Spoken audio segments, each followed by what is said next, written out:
I've got our Divine Feminine Goddesses again today. I have the Romance Angels today. And I have the Enduring Virtue Healing Angels cards today. I'm going to start with our opening prayer and then off we go. I'm going to put that in this box as well to make it easier to access. Okay. O Great Spirit, Father Sky, Mother Earth, the winds, the waters, my Father, my Mother, Atanaha, all that is. We thank you for our lives and we thank you for these good people. We thank you for all that we are and all that we are to become. We dedicate our time spent together and our relationships with one another to Him. We ask that our suffering be ended and our pain be lifted to the love and to the peace that lay beyond. Aho, Amen. Namaste. Okay, so Gabrielle's saying, Dear Sky, I've been struggling to change my job, but no success. What seems to be the problem? Do the angels have some advice for me? Many thanks, Gabriella. So immediately what I'm getting is that you don't want another job. This is the issue. So the universe mirrors what's actually going on inside us. And there's like when I'm tuning into immediately, I'm getting Archangel Michael going, she doesn't want to do another job. And the angels and God will not facilitate you shifting jobs unless you're going to be of service to the next place that you're in, right?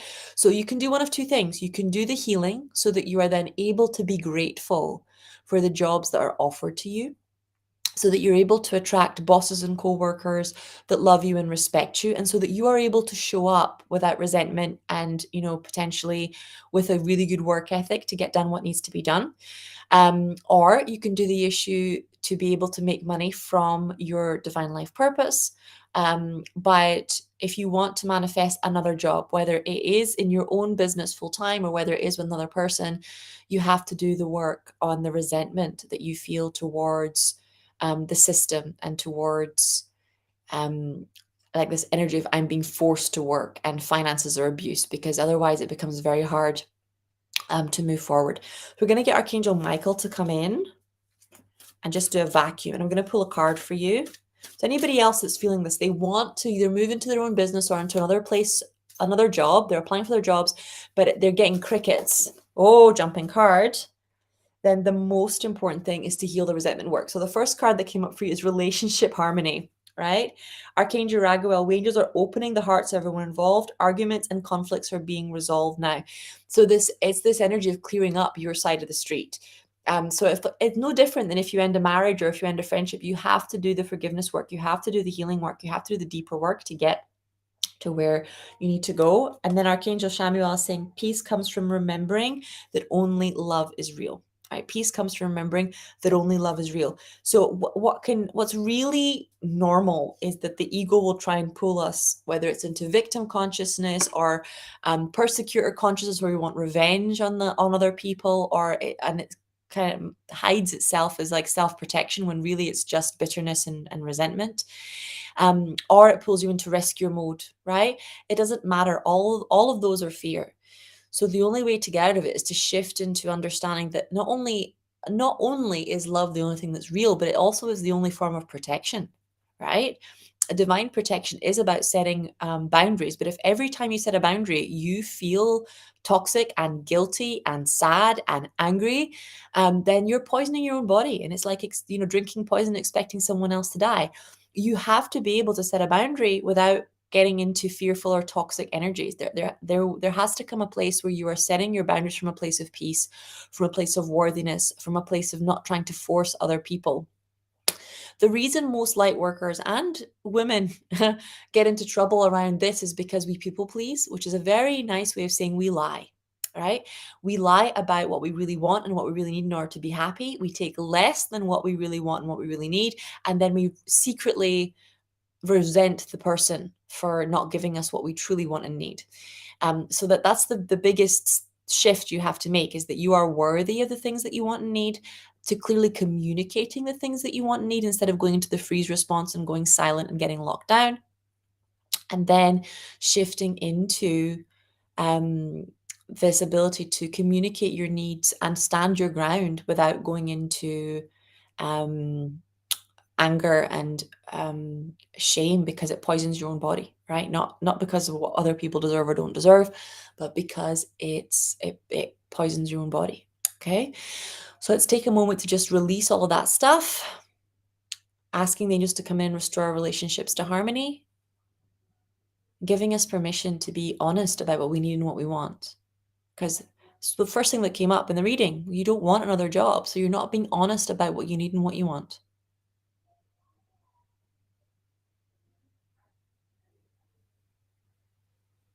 Okay.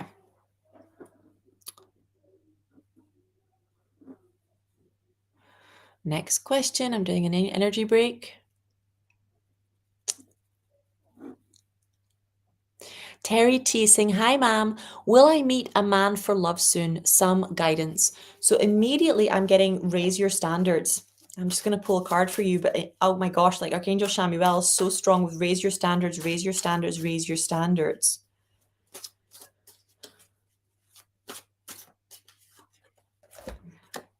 Sensitivity. You are extra sensitive to energy and emotions right now. Honor yourself and your feelings. So this ties in to the energy of the previous reading about making serious time for self-inquiry about what you need and what you really want from a partner, right? So in Western culture, women are kind of taught to date any guy that they think is hot, which is basically dating on lust. And that's just not a good way to start a relationship. It's just not a good way to start a relationship. You want to be dating a man based on your values, right? Based on your values. So you're looking for a long-term relationship. You need to look if there's long-term compatibility. And how do you figure that out? What are your long-term values, right? So let's just take a minute to clear the way. We're going to bring in Archangel Raphael to help you clear the path to being honest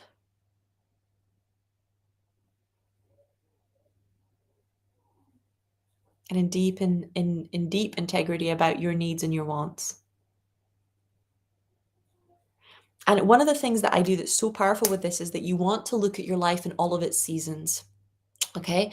You want to look at, what do I need and want as a young woman moving into the world in a partner? What do I need and want as a mother moving into the world with her partner? What do I want as a parent? Right? What do I want as a middle-aged person, as moving into the sage archetype, right? Moving into my elder years in retirement. What do I, and then you go through every season, right? Who do you want by your side if you're dealing with a difficult teen? Who do you want by your side if you're dealing with a tantrumy toddler? Who do you want by your side when you're breastfeeding and giving birth?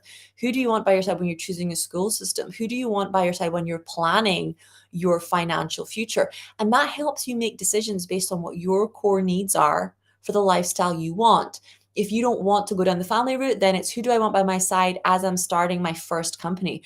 What do I need in a partner when I'm going for my first million, my first multi-million, my first facing challenges like the first lawsuit or the first like the first death of a family member or the first financial loss? Like, who do I want by my side through life's amazing bits, but also through life's hard bits? Because if you have the same values that can take you through the hardest moments of life, the easiest moments of life come naturally, right? So when you're looking for a long-term relationship, you want to look at values. And that's why the card that came through is raise your standards, honor your feelings and your sensitivity. Women often go on dates aiming to please and not actually thinking about whether or not this person is good for them at all. They're looking at whether or not he likes them. Did he like me? Does he find me attractive? Does he see me as a long-term option? Instead of going, do I like him? Do I see him as a serious option? Would I want this guy to be the father of my children? Right? And then you sacrifice connection on the altar of pleasing. So we're just going to bring in Archangel Chamuel to help clear this energy.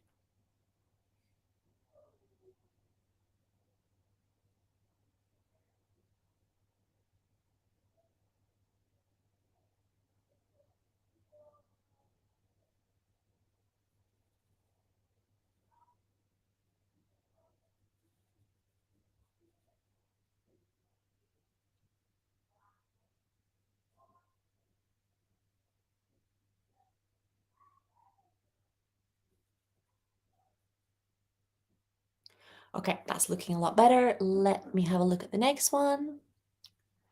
Norhan Shamil is saying, good morning, Sky. Hope you're doing well. Can I have an angel message? Of course you can. And I'm getting sucked into Diane Femin cards. So let's see what they have to say for you. Norhan. Oh. Okay. Love is in my lineage. Gratitude is my religion is your first card. And then we have my soul informs my every step. I do what my heart compels me to do. Green Tara. And then we have the Saint of True Freedom. Love is what sets me free. I'm married to my own soul. So what the angels are showing me is that there's a deep lovability wound here, and it's coming in thick and strong. So what happens when we have a lovability wound is we try and feel lovable by getting approval from other people, by getting approval by the right job, the right looks, the right children, the right friendships, the best self. And none of those things will ever fill the hole left in you in a disconnection from God and a disconnection from core archetypes like inner child, inner mother, inner father, inner sage, inner grandmother. There are certain core archetypes that we have to have a deep, loving relationship with that have to be illuminated instead of in their shadow for us to be able to feel whole. And that's part of what the forgiveness is about, restoring the relationship to love, not about justice or fairness, about restoring ourselves to wholeness. So when we are looking at this energy of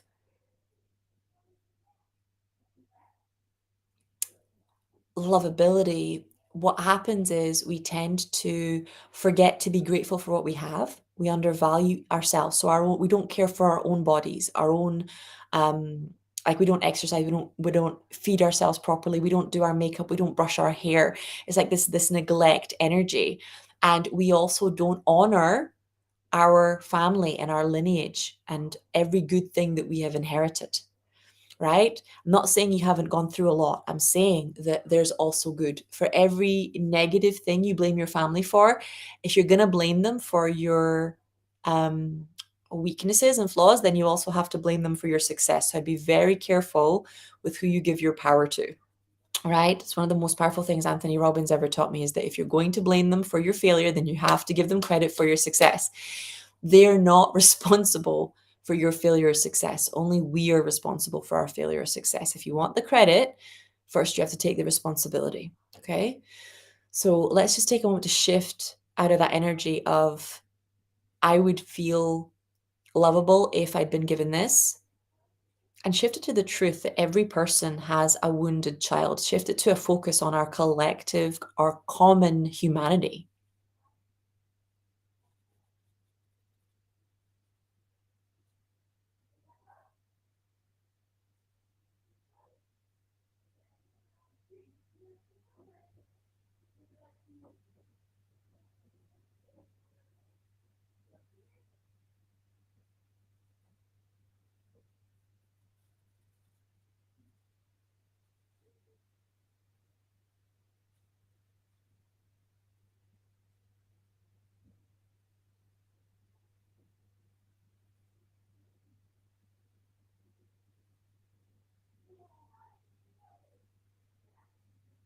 Okay.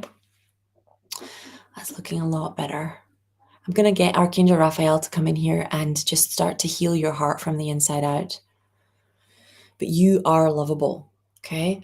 A lot of the research on parents shows that we can't love our children more than we love ourselves. And if you want to go more deeply into that, you want to look at Brené Brown's work. She talks about Into the Wilderness is the book, and it explores what wholehearted living means practically from all the studies.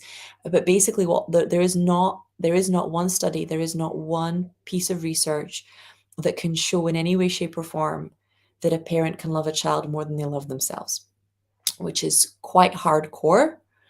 Because we were raised to think the opposite, that we always love our children more than we love ourselves. So faced with this, you can see why so many traumas are made, right? Because you can't give what you don't have. Children watch what you do and who you are, not what you say. And if you don't love yourself, you're not capable of being able to be there for them in the way that they need. So let's just take a minute to just bring in the inner child angels and help you shift through that stuff.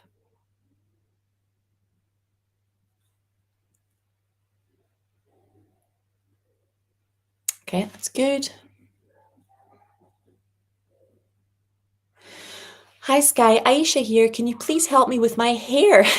For about 8 years, I've struggled with hair issues, alopecia, weak and brittle, just overall unhealthy state. Don't know what to do anymore. Love, thanks. So when you're looking at hair, there's three pillars that you want to look at. One is you want to get the minerals tested, the vitamins and minerals tested, because hair and it growing well is so connected to hormones and protein and stress, right? So one of the first things that you want to do from a practical perspective is you want to start doing a scalp massage. And a lot of people use like a little bit as like some coconut oil or some jojoba oil, and you can add a mix of I tend to add neem and moringa, because moringa is really good for remineralizing the hair, and some rosemary and some MSM, and there's quite a few more hair herbs, but those are the ones I consistently add. And then I turn my scalp upside down. So you want to imagine like flipping your hair forwards and doing a massage. Why do you flip your hair forwards? Because you want the circulation, you want the blood rush to the scalp. Now, bear with me because it's going to sound like a useless thing to do. And people are like, oh, it's a massage. It's just no. You carry so much stress in your jaw, it is ridiculous. You carry so much stress in your eye muscles, it is ridiculous. That's why getting a scalp and head massage or an Indian face massage is such a healing thing.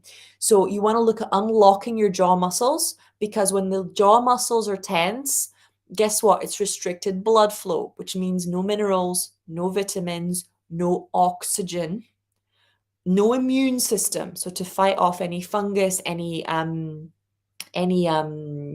any fungal infection, any viral infection, any a parasite infection you might have going on inside your scalp, you need the blood, right? And that is all, a huge part of it is locked, like locked jaws or locked necks or shoulder tension, stopping the circulation going properly into the scalp. So flicking your head forwards, like literally, my husband would literally lie off the side of the bed, and he's really touchy about his hair.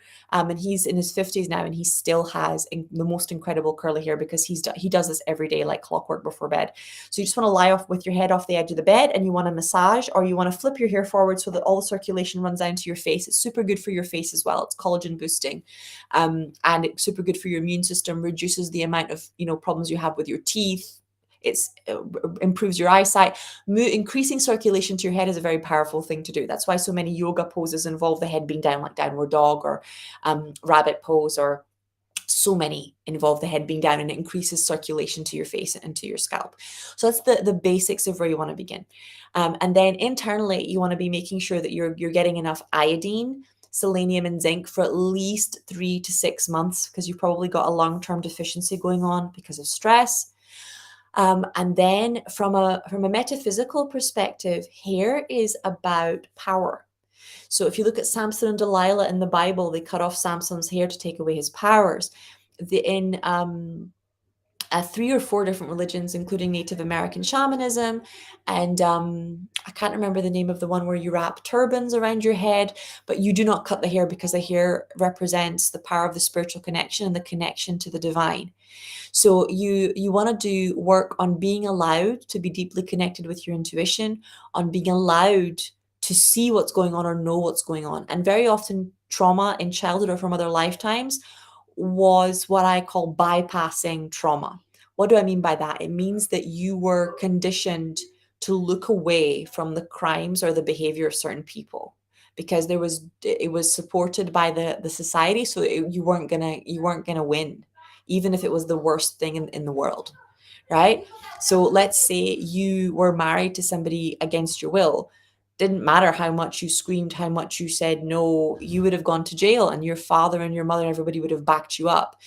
Doesn't matter how much you knew that it wasn't fair to, send someone to Australia or America for stealing bread when they were starving, they were going anyway. So there was this deep bypassing conditioning of there's a lot of unfair stuff that there's absolutely nothing you can do anything about. So the best thing is to just look away. And you see a lot of people doing that with the news, doing that with they're like, well, there's nothing I can do, and I can't make a difference anyway, right? So I'm just going to look away. So I'd look at the trauma that comes from that. Anywhere where you are currently avoiding dealing with the relationship problem, avoiding dealing with the financial problem, avoiding dealing with your own neglect wounds, anywhere where you're like, I'm just going to pretend it doesn't exist, and that I don't know that it's toxic, and I'm going to keep putting up with it. That is the cause of like huge amounts of subconscious stress. And then hair really responds to stress, really, really responds, which is why so many women get alopecia after the first or second pregnancy, because it's the sleep deprivation combined with the vitamin and mineral deficiency, combined with the huge amounts of stress of being a first-time mom or a second-time mom or whatever energy, but it's the stress. It's why so many men start to lose their hair as they get older, because they have so much stress, right? So we're just going to take a moment to bring in Archangel Raphael to ask for healing on your scalp and on your hair, and just to release any beliefs that it can't be resolved and it can't be healed, and give you the courage to be consistent over long term. So this is also the law of detachment. When you've been working on something inconsistently for a long time, right? Just like some people do yo-yo dieting for obesity and it's completely ineffective.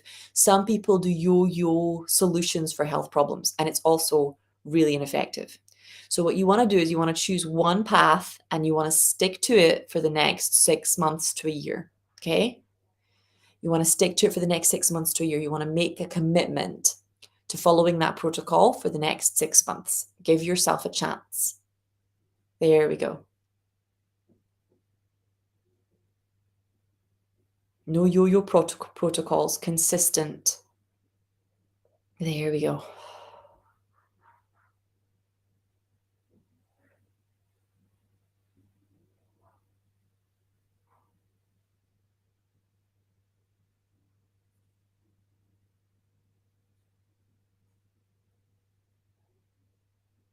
Okay, that's looking better. Okay, Jazz is saying, hi, Sky. Can I know what goddess is working with me? Thank you. Yeah, let's pull a Divine Feminine card for you. I'm happy to do that. Goddess is working with Jazz. Mm-hmm. Mm-hmm.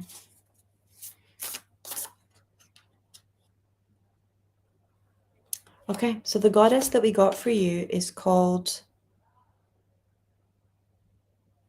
Ariadne, mistress of the labyrinth. My soul knows the way, and the only way out is through. Ariadne. So she's here to guide you through shadow work. She's here to guide you at facing your feelings instead of avoiding them or spiritually bypassing them.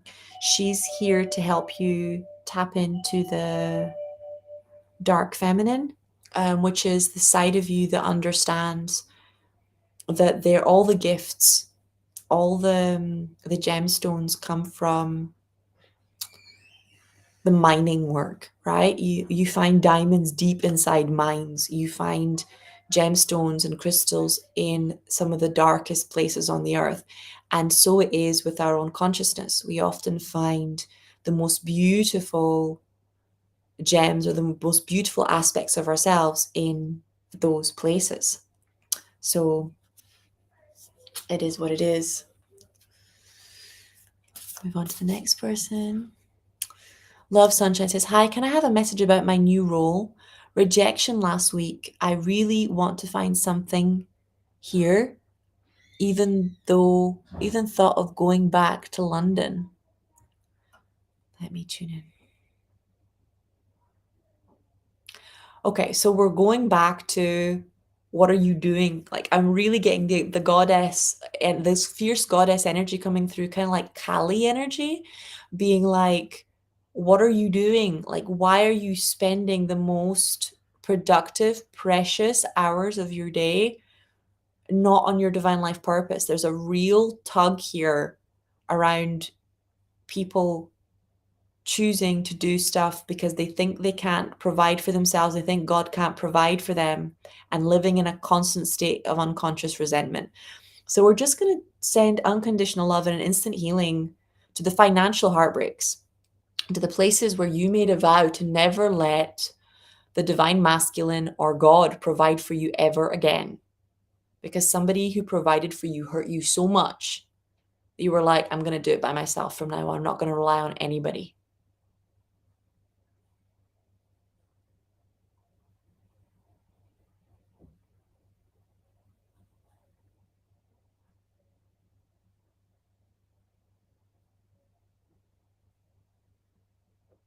There we go.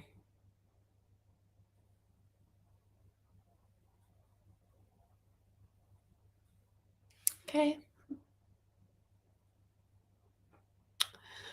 Kaizen saying, hello, can you please tell me what's wrong about me that men find not lovable? What's wrong with me in their eyes? Why am I not enough? And if I'm ever going to be happily married one day, thank you.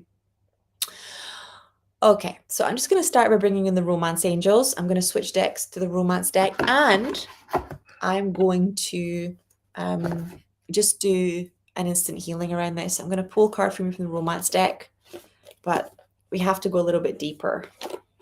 We can't play it this shallow. So I'm going to shuffle the romance deck. See what comes up for you.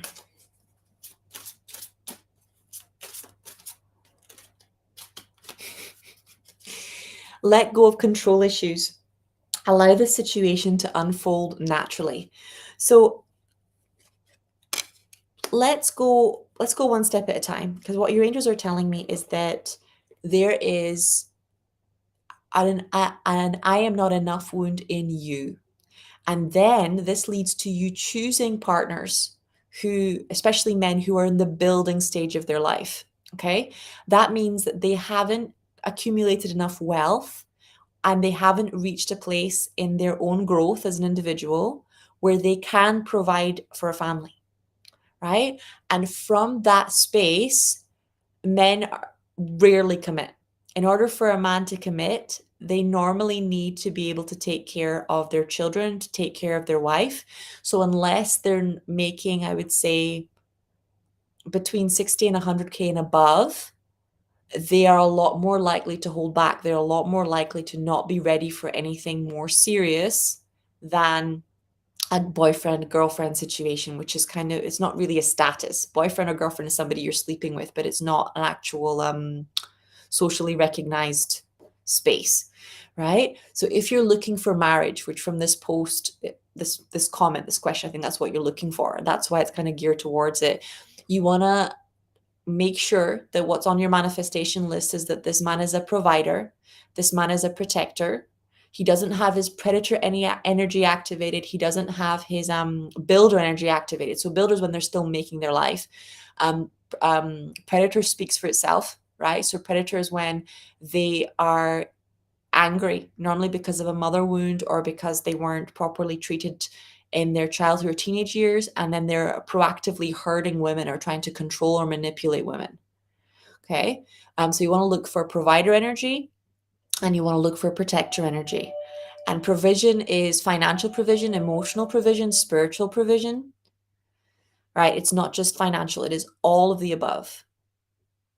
And that's the core of what you want to be on the manifestation list. And then you want to work on your fear that you're not enough, right?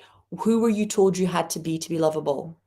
How thin were you told you had to be? What were you told that you had to look like? So for me, it started really young. For me, the whole you have to be enough thing was Sleeping Beauty. So I had the deep conditioning, despite the fact that I'm, more of a Jasmine or a Belle Disney princess. I had this deep conditioning that I had to look like Sleeping Beauty, who's blonde and blue-eyed, in order to be worthy of a man's love. So I had this really deep conditioning that I had to be completely different than I was. And then followed by many, many years of social conditioning that I wasn't thin enough and that I had to be independent. That's the other thing I got a lot. You have to be independent to be worthy of love, financially independent, have degrees, all that stuff. That's all conditioning and it's all lies. It's not what men require to love you. right? Men require you to know who you are. They require you to be capable of love yourself, because men are as scared of judgment and rejection as they are. They require you to be healthy. And that's because on an unconscious level, I'm looking for fertility and things like that. And they require to be respected. Like, a woman's deepest unconscious psychological desire is to be adored.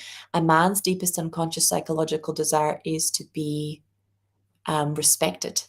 Okay, so you want to look at an authority wound around respecting men. But this is the thing about choosing a man who's in his provider and protector stage of his life, because women will not respect a builder. If you have to do a guy's laundry, clean a guy's house, put dinner on the table, and provide financially and emotionally and spiritually, you're not going to respect him. You're treating him like a child and not a man. So you're going to have to be honest with yourself about, can you respect this person? If this person chose you, would you be able to build a life around them and start dating and being around men who are in that provider protector energy? If you want the long-term commitment thing. If you're just looking for a fling and some fun, it doesn't really matter. I would just stay away from predator energy, then builder and the rest doesn't really matter. But if you're looking for marriage, if you're looking for like, down on one knee, you're looking for a guy who's in a protector and provider energy, and who's not in builder, and who's definitely not in predator. And you're looking for somebody that has um, the same values as you, if that makes sense.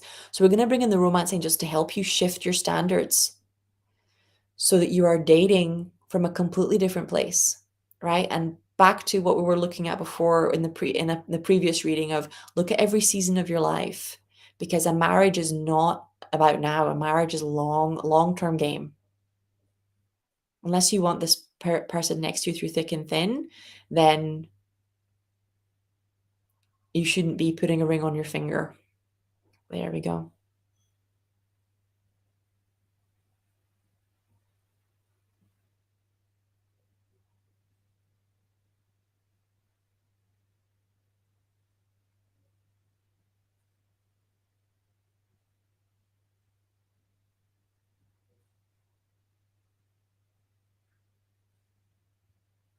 Okay.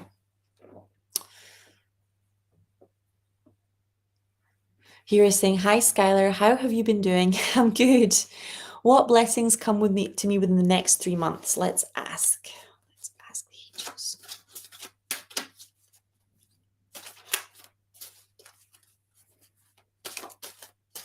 Oh, okay. So, card we got from you is gifts from God. Archangel Sandalphon, we angels bring you gifts from the Creator. Open up your arms to succeed. So this is them saying that you're on the right path to activating your divine gifts, and to keep practicing. That the next 3 months are going to show you the activation of these gifts, not just the awareness of them. So I'd say there's 3 stages to your divine gifts. The first is awareness of them, and that's the awakening, right? You're aware that you're a divine being with the divine gifts. Then there's the activation, which is you are embodying, using, practicing your divine gifts. That's the activation of the divine gifts. And then there's the mastery of the divine gifts, where they are almost working unconditionally through you and around you. Clairsentience, that's the one you're working on. Notice the recurring physical and emotional feelings as they signify divine guidance. So there's a lot of stuff, particularly around the psychological space at the moment, around you not being psychic, you just having had a childhood where you were abused, and you having to be aware of your parents' feelings. There's a big difference between enmeshment and clairsentience, okay? But your clairsentience, your divine gifts, can become activated through trauma, because they are there to keep you alive and to protect you. The same way an angel can intervene in a life and death situation, so a divine gift can become activated ahead of time in childhood, whether it's through a traumatic experience or through a near-death situation, so in order to protect you, right? And you're worthy of that. So let's just take a moment to activate your clairsentience on an even deeper level, and to begin the healing process of your inner child, so that you can know the difference between your feelings and other people's feelings, your boundaries and other people's boundaries, your beliefs and other people's beliefs.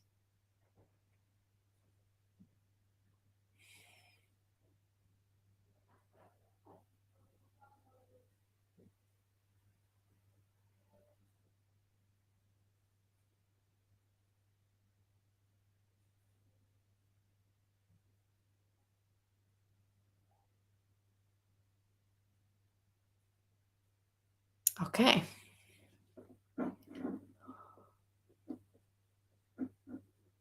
Beata saying, hi Sky, hi beautiful. I always go to bed late and wake up tired even after 8 hours of sleep.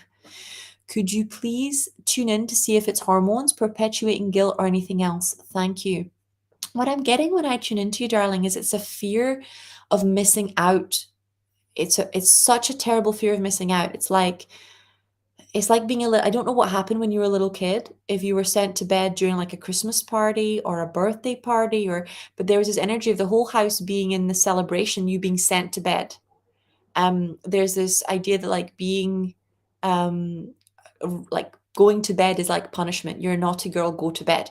So I would look at trauma around sleep, because there's like this such a deep state of anxiety when you go to bed that your body's not resting even when you sleep. So I'm just going to bring in Archangel Ariel to help you work on inner child trauma around sleep.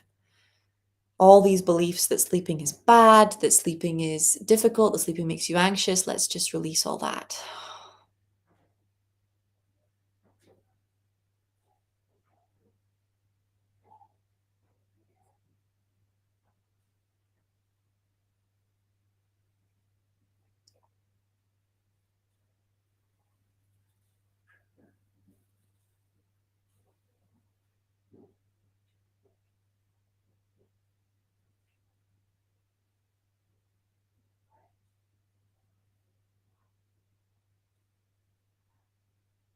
Okay. Teresa Carpenter saying, hi Sky, I get married in 2 weeks. Congratulations, darling. Do the angels have any guidance for me? Let's ask the romance angels.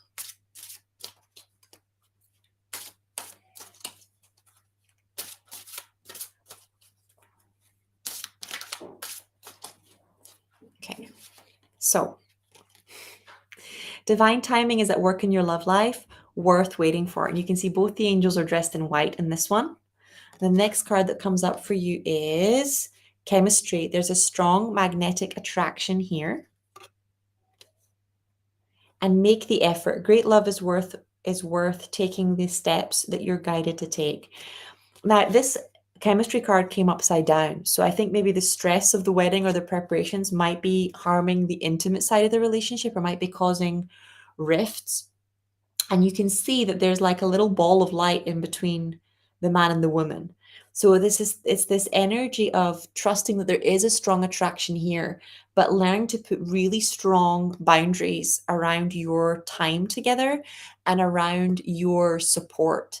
And that's going to be really important as the relationship carries on as well. For example, if you decide to have children, if you decide to start a business, for the relationship to stay in polarity, and therefore for chemistry to exist, you must make space and time for it, which is easier said than done, right? It has to be really planned, which can sometimes feel like the most unsexy thing on the planet, but it's really, yeah, it's really, really, really important. So that's the guidance that I'm getting for you. I'm going to bring in the romance angels and the marriage angels to help make this situation really important and special.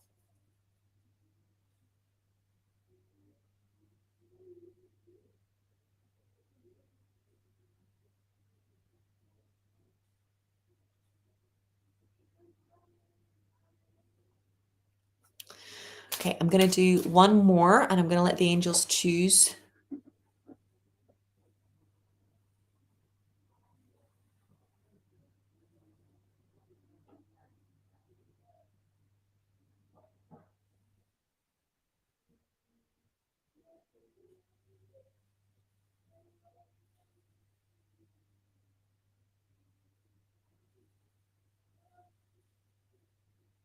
Okay, Shirley is saying, hi Sky, please can I have an angel reading on my liver problem and what the angel's advice is?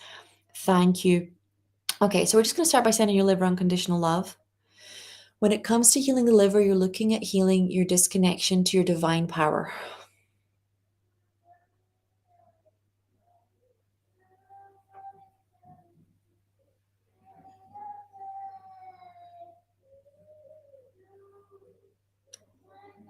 Okay, we're going to call on Archangel Raphael and just send so much love to all the places where you have blocked your divine power or given away your divine power or live in fear of your divine power. And give you the courage to do the required work for your generational woundings, your inner child wounding, your spiritual wounding, so that you can restore to divine health in the highest and best way.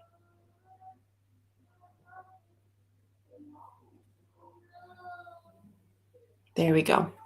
Okay, I'm going to do the closing prayer. I'm going early today because Chacha's, well, that's my little 2-year-old boy. He's not been feeling well, and I can hear him crying for me downstairs. So let's do our closing prayer, and I'll see you guys tomorrow. O Great Spirit, Father Sky, Mother Earth, the winds, the waters, my Father, my Mother, Atanaha, all that is. We thank you for our lives and we thank you for these good, good people. We thank you for all that we are and all that we are to become. We dedicate our time spent together and our relationships with one another to you. We ask that our suffering be ended and our pain be lifted to the love and to the peace that lay beyond. Aho, Amen, Namaste.